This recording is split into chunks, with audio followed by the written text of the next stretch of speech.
Welcome back to our channel. ഇന്ന് നമ്മൾ രസമാണ് കേട്ടോ ഉണ്ടാക്കാൻ പോകുന്നത്.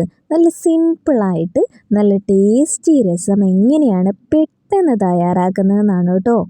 ചോറിന് കറിയൊന്നും ഇല്ലാത്ത അവസരങ്ങളിൽ പെട്ടെന്ന് നമുക്ക് തയ്യാറാക്കാനായിട്ട് പറ്റിയ ഒരു അടിപൊളി രസത്തിൻ്റെ റെസിപ്പിയാണ് കേട്ടോ ഇന്ന് ഞാൻ നിങ്ങളുമായിട്ട് ഷെയർ ചെയ്യുന്നത്. അപ്പോൾ അതെങ്ങനെയാണെന്ന് നോക്കിയാലോ.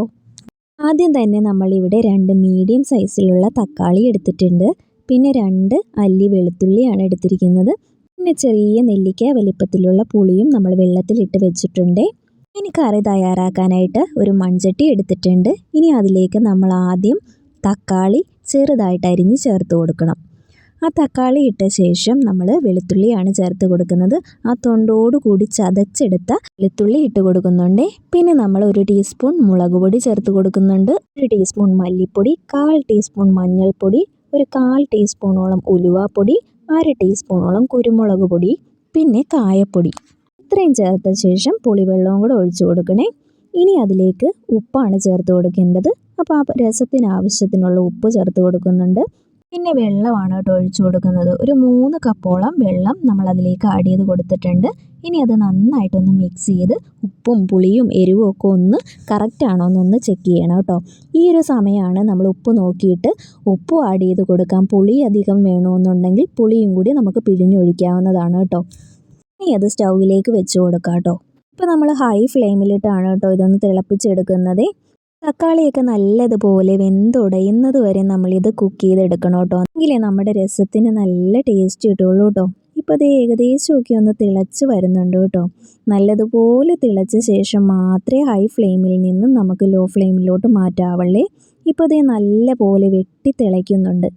ഇനി നമുക്കതൊന്ന് ലോ ഫ്ലെയിമിലേക്ക് മാറ്റാം കേട്ടോ. അപ്പോഴാണ് നമ്മുടെ തക്കാളിയൊക്കെ നല്ല പോലെ വെന്തുടഞ്ഞ് ആ പൊടികളൊക്കെ നല്ല പോലെ ആയി നമ്മുടെ ആ ഒരു രസമൊക്കെ നല്ല ടേസ്റ്റിൽ കിട്ടുള്ളേ.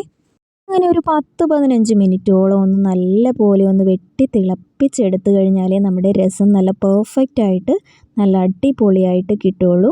ഇനി അതിന് മുകളിലേക്ക് കുറച്ച് കറിവേപ്പില തൂക്കി കൊടുക്കുന്നുണ്ട് കേട്ടോ. മല്ലിയിലയാണ് കേട്ടോ ഇതിന് ബെസ്റ്റ്. അപ്പോൾ മല്ലിയില ഉള്ളവർ മല്ലിയില തന്നെ ആഡ് ചെയ്യാനായിട്ട് ശ്രമിക്കണം കേട്ടോ.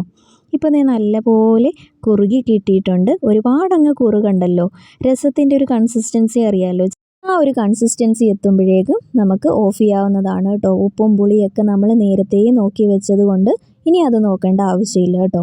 ഇനി ഈ രസത്തിലേക്കുള്ള വറ താളിക്കാനായിട്ട് ചീനച്ചട്ടി വെച്ച് കൊടുക്കുന്നുണ്ട്. ചീനച്ചട്ടി നന്നായിട്ട് ചൂടായി വരുമ്പോഴേക്കും വെളിച്ചെണ്ണ ചേർത്ത് കൊടുക്കുന്നുണ്ട്. അതിലേക്ക് കടുക് ഇട്ട് കൊടുക്കുന്നുണ്ട്. കടുകൊന്ന് പൊട്ടിയ ശേഷം കുറച്ച് ഉലുവ ചേർത്ത് കൊടുക്കുന്നുണ്ട്.